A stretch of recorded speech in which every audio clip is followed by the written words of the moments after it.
In this video, we're going to look at some other classifications of angles. So the first one we're going to look at are something called adjacent angles. And adjacent angles share a vertex and a side. And so I'll give you some examples of adjacent angles. So if I have a point, and right here, angle 1 and angle 2 are adjacent because they both emerge from the same vertex, and they share this side here, so that makes them adjacent. So those are adjacent. Here, if this is angle 1, that's 2. These are adjacent because they share a side and a common vertex. So that's an adjacent angle.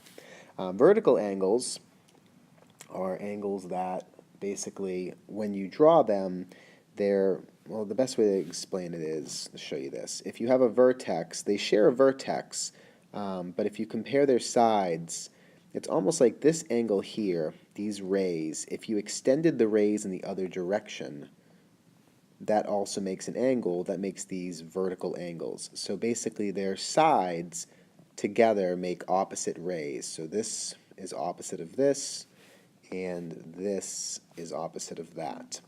So vertical angles basically are made by essentially two lines, and it's just the opposite sides of those things or angles. They're not adjacent, but they are equal. This angle equals the measure of this angle. They're vertical angles. This angle here is congruent to this angle. This is a pair of vertical angles as well. So 1 and 2 are vertical angles, and 3 and 4 are vertical angles. Lastly, linear pair. Linear pair is a special type of adjacent angle. So a vertical angle is not, they are not adjacent angles because they don't share a common side, but linear pairs are. But they're a special type of adjacent angles where when you add them up, you make a line, so hence linear pair. So if I add the measure of angle 1 and 2, I get 180 degrees, and it makes this line. And it's adjacent because they share this common side. So basically, anytime you have a line and you make two angles from that line, that is a linear pair. So let's apply this to some problems. So true-false statements, I'm just trying to determine which of these are true, which are false. So one is 1 and 3 are adjacent angles. So 1 and 3 both share this common vertex and this common side. So by definition, that makes them adjacent angles. Angles 4 and 6, so angle 4 has this as a vertex. Angle 6 has this as a vertex, so right in that way they cannot be adjacent angles. 3 and 5 are a linear pair, so you basically say, okay, if I add up angle 3 and angle 5, does it make a line? And it does not. It makes this kind of crooked shape here, so they are not a linear pair. Angle 1 and 3, are they a linear pair? So I say, okay, angle 1 is this, and angle 3 is this. Together these form this line, so they are in fact a linear pair.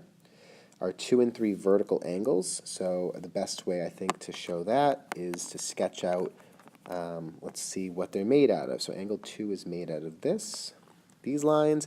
Angle 3 is made out of these lines. And the idea is if these are continuous, opposite rays, like if you can just draw like an X, and that's what this is made of, then they're vertical angles. So these are in fact vertical angles. Now let's look at 1 and 5. So if I look at 1 and 5, if I sketch that out, angle 1 is made of these rays, angle 5 is made of these rays. And so if I look, this ray is opposite with this one. However, this ray is not opposite this one. This is not a singular line. So these are not vertical. These will not be congruent. And so that's the case there. So just again, practicing these, take that quiz that I posted will help you to do these, but that's about it. So until next time, I am Derek Genova. Have a delightful day.